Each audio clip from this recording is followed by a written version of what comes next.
ముందుగా ఒక breaking news మనం చూస్తున్నాం. మాజీ మంత్రి బాలినేని హాట్ కామెంట్స్ చేశారు. కూటమిలో 2 ఏళ్లుగా జనసేన కార్యకర్తలకు న్యాయం జరగలేదంటున్నారు బాలినేని. స్థానిక ఎన్నికల్లోనైనా కార్యకర్తలకు న్యాయం చేయాలంటున్నారు.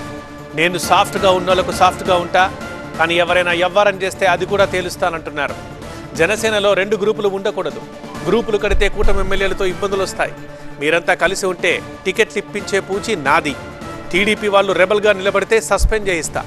కూటమి ఎమ్మెల్యేలంతా మాకు జూనియర్లే, కూర్చుని మాట్లాడుకుంటాం, సమన్వయం చేసుకుని వెళ్తాం అని అంటున్నారు బాలినేని. ఉమ్మడి నెల్లూరు, ప్రకాశం జిల్లాల స్థానిక సంస్థల డీలిమిటేషన్ ప్రక్రియలో ప్రసంగించిన ఆయన పార్టీలోని వ్యతిరేక వర్గంపై కూడా కీలక వ్యాఖ్యలు చేశారు. పార్టీ కోసం కలిసి పనిచేయాలి తప్ప ఈ గొడవలేంటి అంటూ ఎద్దేవా చేశారు. కూటమి ప్రభుత్వం వచ్చి 2 సంవత్సరాలు అయింది. ఎలక్షన్లో మీరందరూ ఓట్లు వేసి కూటమిని గెలిపించారు. 2 సంవత్సరాల్లో మరి జనసేన కార్యకర్తలకి ఏం న్యాయం జరిగిందో మీ అందరూ తెలుసు. నేను మటుకి ఎవరిని కూడా లెక్క చేయను. ఓపెన్ సాఫ్ట్గా ఉన్న వాళ్ళకి సాఫ్ట్గా ఉంటా, ఎవరిని వ్యవహారాలు చేస్తే వ్యవహారాలు చూసుకుంటా. కలిసి పనిచేయాల. జనసేన 2 గ్రూపులు అనేది ఉండకూడదు. ఒకటే చెప్తా ఉన్నా, 2 గ్రూపులు ఉంటే అక్కడ ఉన్నటువంటి కూటమి ఎమ్మెల్యేలు వల్ల మనకి ఇబ్బంది జరుగుద్ది. ఇక్కడ ఎమ్మెల్యేలు ఎవరు కూడా మనకంటే సీనియర్లు ఎవరు లేరేడా? వాళ్ళు కూర్చోబెట్టి, అందరు నాతో బాగానే ఉంటారు, వాళ్ళు కూర్చోబెట్టి మాట్లాడి సమన్వయం చేసుకొని మనం కూటమిని బలోపేతం, మనం ఇచ్చినట్టు వార్డులు, మనకిచ్చినటువంటి మండలాల్ని అక్కడ ఎవరన్నా టీడీపీ మళ్ళా ఇండిపెండెంట్గా వేస్తే వాళ్ళని సస్పెండ్ చేసే కార్యక్రమం కూడా పైనుంచి చేయించే కార్యక్రమం కూడా చేస్తాం.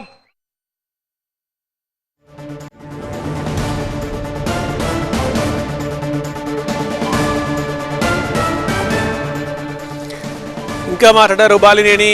జనసేనలో చేర్చుకోవద్దని కొందరు నాపై ఫిర్యాదు చేశారు. గతంలో జనసేన కార్యకర్తలపై 100 కేసులు పెట్టించాను అని అబద్ధాలు చెప్పారు.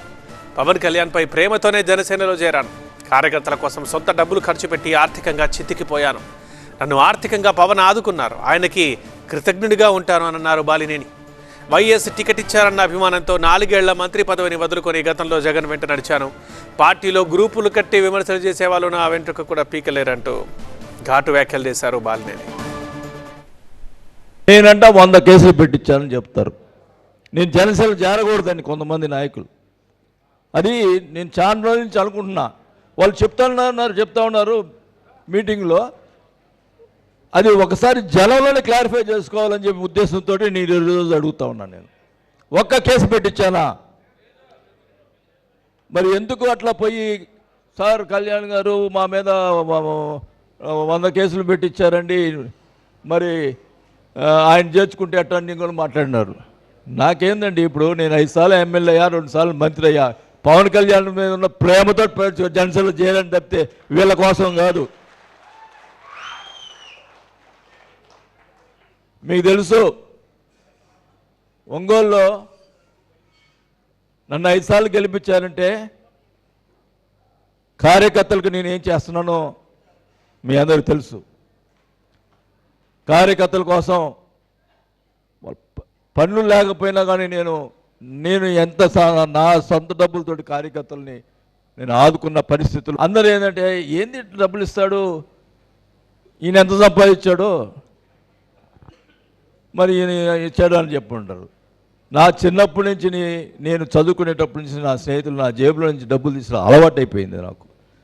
ఆ అలవాటే ఈరోజు నా పరిస్థితి ఎట్టిందంటే, మంచిదిలే మళ్ళా ఆర్థికంగా ఇది అయిపోయినాను, మళ్ళా కళ్యాణ్ గారు నన్ను ఆదుకున్నాడు.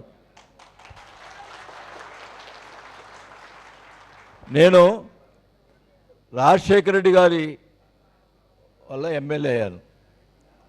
ఆ కృతజ్ఞతతోటి మంత్రి పదవి వదులుకొని, జగన్ ఆ రోజు పార్టీ పెడితే మంత్రి పదవి వదులుకొని, మీకు తెలుసు, మీ అందరికీ తెలుసు, 4 సంవత్సరాలు మంత్రి పదవి ఉంటే వదులుకొని మళ్ళీ బై ఎలక్షన్లో నా డబ్బులు పెట్టుకొని ఎలక్షన్ చేశా.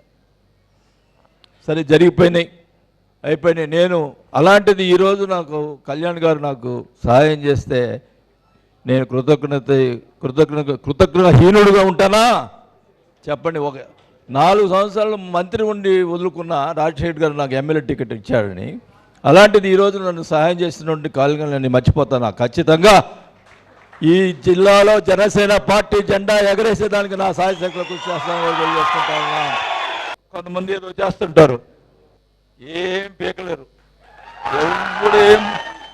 ఎవరుంటే ఎదురు రమ్ముని ఎవడు రాలేడు.